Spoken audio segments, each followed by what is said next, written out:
What's up homies, it's your homeboy Homer Static. Spoiler no, hindi ako financial expert, hindi rin naman ako ganun kagaling sa pera, no? Napansin niyo ba? Habang lumalaki yung sahod natin, no, gumaganda yung trabaho natin, malaki yung kita natin, malaki yung income, parang lumalaki din yung gastos, no? Yung gastusin, yung expenses. Tapos wala tayong naiipon, di ba? Mabuti pa nung konti yung sahod natin, di ba? Parang okay naman. Yung pala yung tinatawag na lifestyle inflation. Nung maliit pa yung sahod mo, maliit din yung expenses mo, di ba? Nakukontento ka lang sa, bago yung gastos mo sa pagkain, okay ka na dun sa mga karinderya, di ba? Tapos nung medyo umangat-angat na yung trabaho mo o yung pinagkakakitaan mo, punta ka na ngayon sa mga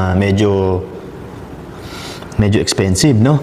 Tapos kung ano-ano na yung binibili mo, which is sumasabay yung nagiging proportion na yung expenses mo dun sa sahod mo, no? O sa kinikita mo, which is hindi pala maganda. Kasi sinasabi mo lang, deserve ko, gastos ako. Deserve ko naman to, napagod ako kain ako.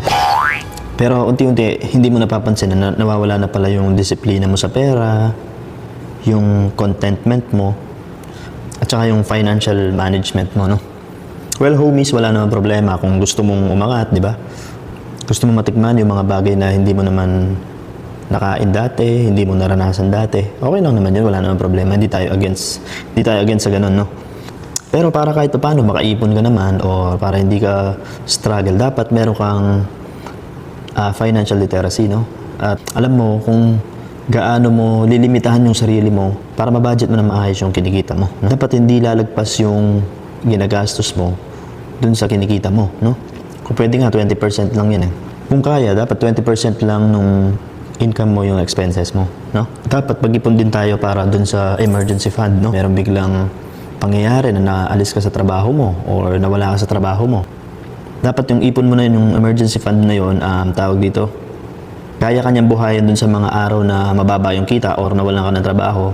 Halimbawa, kung 1 month kang walang trabaho, dapat yung emergency fund mo na yon, sasapat yun sa 1 month na nakabakante ka, no?